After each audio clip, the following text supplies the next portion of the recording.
All right, we are live. Alabama getting ready to face Grand Canyon, the Antelopes. I am Ryan Brown, Jim Dunaway in studio there for the next round. And Little T from the Spokane Arena in Spokane, Washington, with Grand Canyon fans behind her. What is up, Little T? How are you? I'm awesome. How are y'all? Good. Yeah, I noticed that right as you start talking. That's the rule, right? Always. But yeah, it's going to be out. Wow, look at all those fans, Dunaway. We got a lot of Grand Canyon fans there. They are excited. If you watched the game the other night.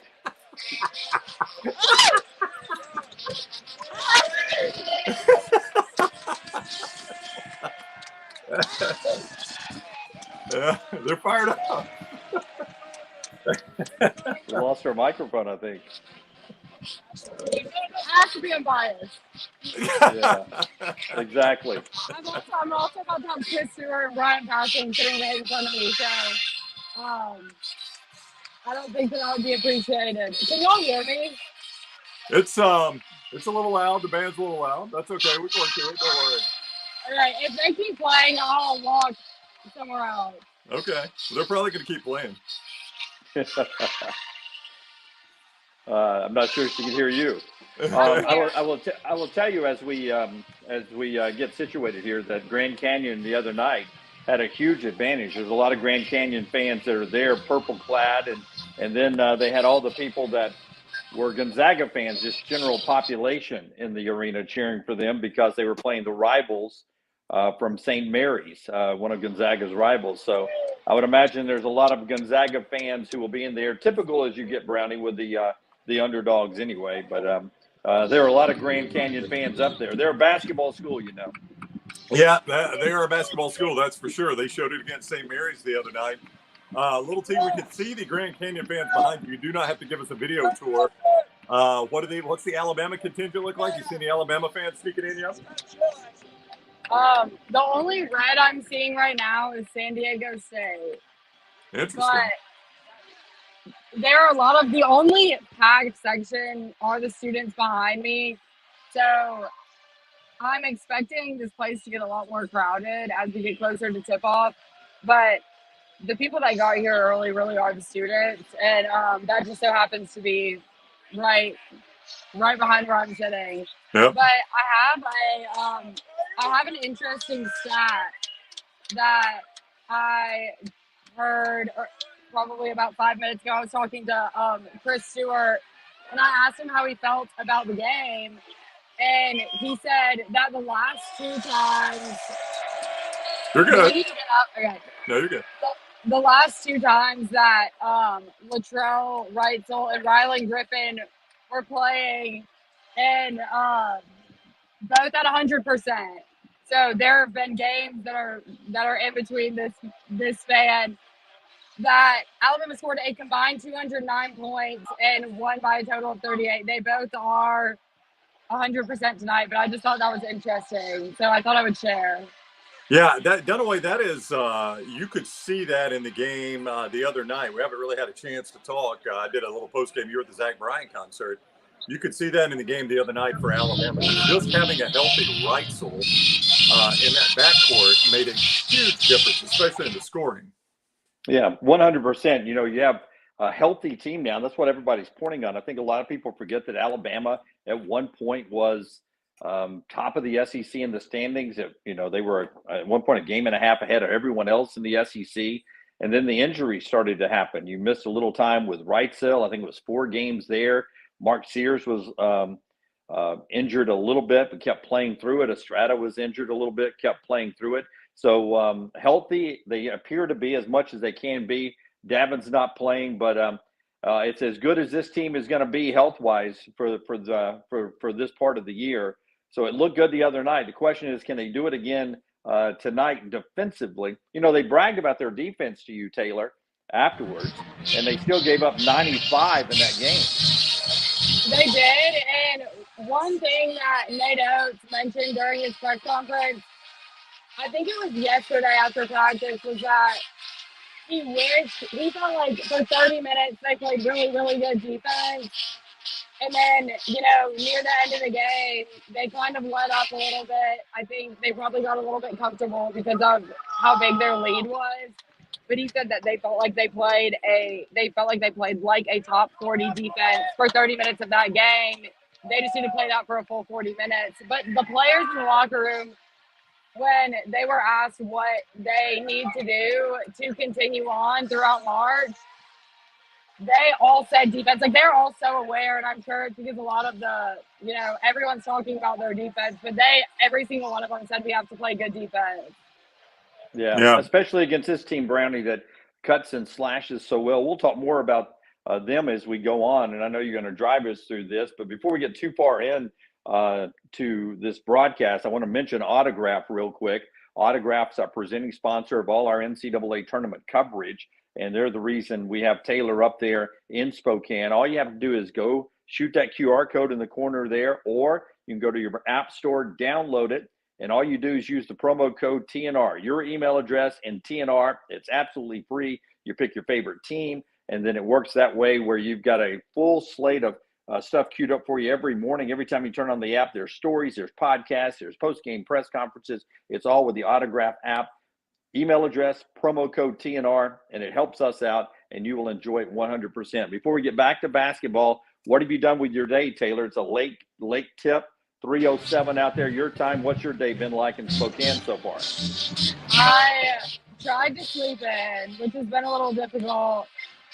I got breakfast. I tried to prepare a little for the game, learn a little something, because I have not watched Grand Canyon play a basketball game this year, and I'm sure I'm not the only one. But then I got something to eat, and now here I am. Yeah, there you go. So Taylor has basically eaten. That was her answer to you. That way she's eaten a lot. Let's get some comments from the people that are watching us right now. Thank you to Autograph Code TNR, as Jim said. We're going to be with you for about another 15-20 minutes here, getting you ready for Alabama's tip-off with Grand Canyon in the round of 32.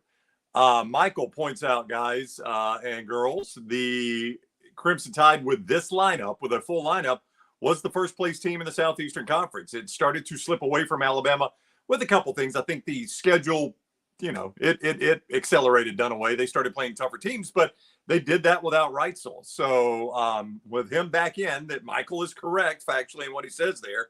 This was the lineup that had Alabama in the lead in the SEC before it kind of started to slip away from them.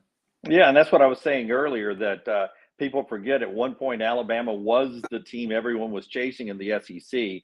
And then by the time we got to the end, and then you had the loss in Nashville to a hot Florida team, a healthy Florida team at that time, everyone was down on this team because so much of the end of the season was a downward trajectory. And Nate Oates and people around Alabama kept saying, man, if we can get healthy again, we can get back to where that was. And we sit here now with a chance for, if this team is a slim favorite, 5.5 points, can beat Grand Canyon, they're back to the Sweet 16 again for the third time in 4 years. But this won't be an easy game today. Grand Canyon, as I said, only a 5.5 point favorite, and they took it to St. Mary's the other day. And St. Mary's has the number 2 defense in the country, coming in. And at one point, Grand Canyon went on a 15-1 run, and they beat them 75-66 the other day. So this Grand Canyon team's got some players. They got a player that'll play in the NBA. They're well coached by the Drew family, and this will be a tough. It's not a name brand opponent for Alabama, but this will be a tough game for the Tide to get back to the Sweet 16. Yeah, again, as Jim said, mybookie.ag, 5.5 point favorite Alabama is going into this game today against Grand Canyon. Little T, you were in the locker room for the media day yesterday. A loose team. This is a team that was very loose. Your guy Nick Pringle that you flew out there with, and he looks as loose as anybody.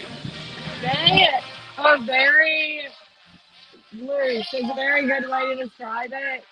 I feel like they all just seem like they're having fun. It's not very uptight, but when asked about the difference in these tournament games and just even conference games for the regular season, they all say, like every play matters, every possession matters. So it's interesting to me because they're all so aware of obviously the importance and magnitude of all of these games, but at the same time, they do seem very relaxed.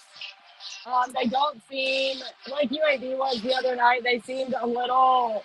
It seemed like the stage got the best of them for part of the first half. They seemed nervous, a little bit overwhelmed, and I do not think that that's getting to the channel. And another thing that Chris Stewart mentioned earlier was, um, obviously there's a large home crowd for Grand Canyon, or it's going to feel like a home game for them. But he said, think about the road games that Alabama's played throughout the season. I mean, they're playing some of the toughest environments in college basketball, so this shouldn't be different or anything new for them. But he said also they got killed in all those games. So he That's said true.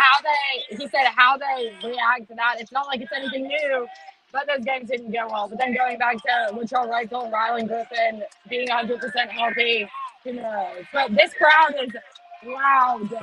And I'm Yeah. sorry, I'm trying to mute my microphone while I'm not talking, so the background noise is. No, you're doing perfect. That's perfect. Keep doing that. Yeah, well, I'd love to know real quick. Is that court side in the media seats like we said in Nashville, or do they have you sitting literally in front of their student section at the end line there behind the goal? No, I am court side. I'm Okay, so you're court side. how So they're doing. yeah, so those students are not in the official student section. Then those are fans that are down the court. Okay, that tells you a little bit more because they got the pep band and a few more students at the end, I assume. Yeah. Yeah, the band is here. Yeah. Do they know the tip is like an hour from now? The band, I mean, they're going to run out of songs, little T. Well, they're going back and forth. They'll play something, and then the Alabama band will start playing something. Then there'll be like 5 minutes of a little bit of quiet. But the Alabama band's a little further away. Yep. All right, Dunaway, I wanted to add this. Landmine Believer adds not just the guards, but Nelson in the starting lineup, too. Again, he points out the 14-2 mark you're talking about, but he also talks about how the defense at that point in KenPom went from 101 or whatever metric you want to look at. They're all pretty much the same. 101 to 48. It fell off after that, but that was before the Wrightsell injury. Kind of the lineup Nate Oates liked the best is when he's able to go small with those four guards and Nelson, which is what he'll be able to play tonight against Grand Canyon. And they sort of stumbled into that. If you think back to the win over Auburn at Coleman Coliseum, there was a foul situation early on that forced the four-guard Grant Nelson down to the 5 lineup. And I've talked to Stephen Pearl about that once or twice, about how that was sort of a change in that game when they went to that lineup. And Alabama liked it so much that they stuck with it. And that is a potent lineup. But I think Nick Pringle will have to have a good game. I mean, Gabe McLaughlin, he had 12 points, 11 rebounds against St. Mary's the other day for Grand Canyon. And that team had 9 blocks. So, you know, they've got a little size. Gabe McLaughlin is he's a physical player inside. So you don't want to get Nelson's, as I've said all season long, late in the year, he's had problems with fouls. So I think Nick Pringle would be big before it's all said and done today too. But I'm with you guys. I like the 4-guard lineup with Grant Nelson, but I think there's a place for Pringle to have a big game today too, and need to if Alabama's going to advance. A reminder, Autograph bringing you the show tonight and all Little T's coverage from up in Spokane. Autograph app, easy to download. It is absolutely free. Just enter your favorite teams. They give you the content you desire from those teams all in one spot. You don't have to go search for it. Autograph gives it to you. It helps us tremendously. If you download it and use code TNR. Code TNR. If you're an Alabama fan watching this, getting ready for the Tide to play, Crimson Tide heavily featured there at Autograph. You get a ton of content. Code TNR when you download the Autograph app and get started with that with code TNR. Just one more point for little Taylor there, just so she knows the folks behind her there. From what I'm told about Grand Canyon, if you ever pay attention to party schools, Arizona State and Arizona always rank really high. Grand Canyon are the kids who party too much to get into Arizona and Arizona State. So 2 of the biggest party schools in the country, and the kids who party too much to get into those schools go to Grand Canyon. That's the kind of fun-loving guys you have behind you there, Taylor. Yeah, they seem like a rowdy crowd. I don't know if beverages are being had. I literally walked in and but I'll talk to them after we get off and I'll see what's going on. Yeah, they're loud, they're crazy, and they're close to the court. This is one thing. I mean, we talked about how far away the students are in Alabama. This is reminding me of it because they're running towards me across the court right now. They're going to be able to hear the majority of what these people are yelling at them the entire game. Yeah, well, that's good though. I like the action close to the court there. Now Derry that seems to be looking ahead there. The winner of this one gets North Carolina. He feels good about this one for Alabama. What about the next one? North Carolina. I mean, they had a fight Dunaway on their hands against Michigan State. I think I was talking to North Carolina fan today that I go to church with. He's like, man, the minute I saw that draw come out, I'm like, I know it's not a vintage team for him. I do not want to face Tom Izzo in the second round. You just never want to play Tom Izzo in the tournament. But you've got Baycott down low. He's so experienced and he's so physical. That'll be a tough matchup for Alabama. But I refuse to talk about North Carolina today, guys. I will yield the floor to anybody who wants to talk about North Carolina because I know that every year we get a team that we don't really hear about a lot. I thought it was going to be Oakland for a little bit. This Grand Canyon team very easily could be sitting there in the Sweet 16, and they'll do a whole week of stories. Hey, the Today Show will be like, hey, the Today Show is in wherever it is, I assume it's close to Grand Canyon, or maybe it's in Phoenix. You just name it Grand Canyon. Hell, it may be in Nevada for all I know. I don't know anything about this school. All I know is they're the Antelopes, and they play basketball. They've got a Drew that coaches them, and they're standing in the way of Alabama on another trip to the Sweet 16. And the point spread is only 5.5. 5.5. I think it's in Phoenix. Yeah. Okay. I think it's heavy online. I don't know a ton about it. A lot of people are talking in the chat room. Like Justin thinks it might be a Christian university. I don't know about that. I haven't done my study on that. Chris says it is a big online school. I do think that's the case. Yeah. 101,000 enrollment. So I assume some of it's online. Yeah. I would hope. That would be bigger than I've ever seen. Yeah, that would be bigger than Ohio State and Michigan, maybe combined. But Vern Funquist says this. He says, so it must have a religious background because he says, Grand Canyon, think BYU with fake IDs. That's good. Here's the stat from NH3425. Grand Canyon shoots 46% from the field, 2 points higher than the 44% Bama has allowed all year. And he says that's a good defensive battle. Basically, they're shooting about what Alabama allows. So I guess that's a good thing. I don't know. We talked about it. I'm sorry. We talked about with Charleston. I said I don't see any way you could keep them under 80. Alabama did not, though. I think they played a better defensive effort. That was 100-70 at some point. I mean, I don't know what kind of point total you would expect out of Grand Canyon where Alabama's in trouble. Under 80. If you keep Grand Canyon under 80, that's a win for Alabama, I think. But I like to go back and look. See who they played, and they're 30-3, right? So they lost 2 conference games, and their one out of conference game was to an SEC. They lost one out of conference game to an SEC team. South Carolina beat them 75-68. So they were in that game, a 7-point game there. But look who they beat. 2 out of conference wins. They beat Liberty, not a bad basketball team. We see them in the tournament a lot, 69-64. But they also beat San Diego State, who's still there in Spokane, 79-73. So they've got a win over another NCAA tournament team in San Diego State and a close loss to South Carolina on their resume. So they're in the WAC, so they don't play a great conference schedule. It's one bid league, but you beat San Diego State. That's saying something in my book. Who's still dancing right now? So that's a pretty good win on their resume. And Little T saw San Diego State the other day against UAB. And the only thing I'll ask you, Little T, because Jim and I both said the same thing when we saw them in Louisville last year against Alabama. It is a basketball team that looks like a football team. That is a big, thick team. They made UAB look small. Yeah. Very. I have a stat before this band every year started playing again. Some of y'all might see this, but Todd Furman, I don't know how much time is left in the Duke game. They're at halftime. But he tweeted something out earlier. This is up to date.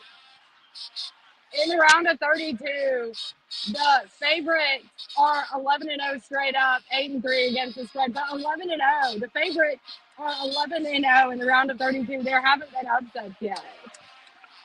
I didn't know what I didn't know what you were doing last night. I didn't know if you had plans or what, Taylor. So I didn't bother you. But all I did yesterday was make bets at mybookie.ag, and you know I like to play parlays and I like to play the favorites. I won 4 different parlays yesterday playing the favorites. So I know exactly what Furman's talking about. It was winner, winner, chicken dinner all day long. I just didn't want to bother you with sending my usual text. I didn't know what you were doing. No, I tweeted one this morning. I had a parlay as well, and I loaded 2 more up. That's what I did this morning. I put 2 parlays together. And I will not send results out until they're over because I don't want to jinx myself. But we're looking good right now. Hey, just for planning purposes, if Alabama wins, I assume back-to-back trips to Nashville and Spokane. You've had enough road, so we can let somebody else go to LA. Is that okay? Whoever wants to go. Yeah. I figured your suitcase come off the road at that point, right? Hey, whatever I need to do. I can be support staff or I can be on the road. Team player. I'm alive. Yes. That's pretty wild, though, Dunaway, how well the favorites have done. Now, Creighton almost messed that up. They had that weird 13-point double overtime win, but it took them double overtime to win it. Better known as the back end of a 16 parlay to me. Yeah, I mean, I was sitting there, what are you doing? They had 2 guys that were scoring. I was like, double team those 2 guys. Leave those other bums open. I need to come home in a 16 parlay. The old 13-point double overtime win. You do not see those very often, do you? Do not. Yeah. And it was one of only 2 games in a 16 parlay. I didn't play the money line. I had Creighton given the points, and I was like, I'm going to lose this -3.5 right here, and it's going to cost me a 16 parlay. But thank God, a double overtime 13-point win, and I slept good. Already today, Purdue has demolished Utah State 106-67. All the talk that we've done about Purdue being a tournament failure, they have not looked that way in the first 2 games. They have been completely dominant. Yeah. Big guy. The big guy is unstoppable, Taylor. And, different styles and everything, but Zach Edey looks really good. Baycock looks really good for North Carolina. And, Alabama just doesn't have that size in this tournament. They have to attack it a little differently. But that's what makes this tournament so great is that little guys can beat big guys, and teams you think are built for March end up getting bounced in the first round. Teams you think maybe can't survive in March, and they're still playing on Sunday. So I think it all sets out pretty good. What's going on there, Taylor? Is that the CBS guys? They're needing some noise from the people directly behind me. I was trying to get out of their way. A warm-up update. Latrell Reitzel, I do not think has missed a 3 in warm-ups. And he's turning around, letting these people know right here. He's not saying anything, but he'll turn around. He'll turn around after he hits one to say, I know y'all are watching. But tell him to whisper to him and say, hey, save a few for the game. Jimmy wants you to save a few for the game. If I start whispering anything to those players, Steven Gonzalez is going to like, what in the world are you doing? Marquette beat Colorado 81-77. A pick a few weeks ago from Dunaway. Marquette has moved to the Sweet 16. Duke will. Jim, you mentioned there's always that storyline of the smaller team. It is not going to be James Madison. Duke is smoking them at the half, 47-25. I know Taylor has been moving around and has not been able to watch the first half. Jim, you, I assume, have been able to watch Duke. They cannot miss right now in Brooklyn. Yeah, 47-25 at the half. And they got out early. And Duke looks like a good basketball team. So we're going to have Duke and North Carolina and NC State all in the Sweet 16. Pretty crazy. After Alabama tonight, UConn plays Northwestern. UConn a 13.5-point favorite on True TV. We're all Northwestern fans, right? We're all Northwestern fans, right? That's the only way. I That's don't the give a only way. damn anymore. I would have been if Auburn was still in this thing.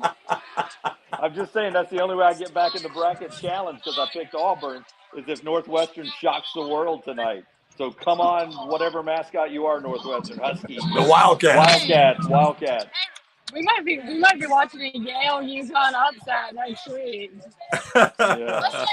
Listening, like, no disrespect to Yale, but listening to the press conference, I was just working in the area behind where the press conferences were going on, and listening to them talk in the press conference yesterday, like, it re-infuriated me that we lost to them. Every Yeah. answer was we prioritize academics, and I was like, I'm about to smash my head against the wall. Were they using words that were too big for you to understand? Yes. I was like, come on, I gotta get out of here. Yeah, I know. I will tell you this. Not the city. I'm excited for this game, but I needed to get out of that press conference too. Bad.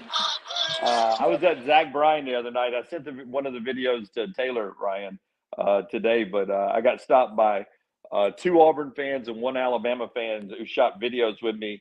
One thanking me, saying they should build a statue outside of Coleman for picking Auburn to win the championship, and then the 2 Auburn fans, in good nature, not very happy with my landmine.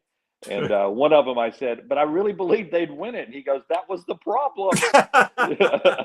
That's what I pointed out is the landmines are the ones you truly believe, right? I really did. I thought Auburn would still be playing right now. Hey, in the few minutes we have left, we'll circle back and wrap up with Alabama Grand Canyon. I did want to point out, I gave you the UConn Northwestern point spread. UConn favored 13.5. That's a 1-9 game. The other 1-9 game, Houston's only an 8.5 point favorite over Texas A&M on TNT tonight, Dunaway. That's a skinny number for an 8-9 matchup. Yeah, the SEC, when Auburn lost and Florida lost at the same time, they were 1-5 with that Kentucky, Oakland, and Auburn, Yale losses. Everyone was taking their shots at the SEC. But if you get to the Sweet 16, if Alabama were to, be lucky enough to beat Grand Canyon, and if Texas A&M were able to pull the upset, and you had 3 of the 16, I don't think that's a total embarrassment of a showing in the NCAA tournament. You have a lot of teams that are going to lose eventually,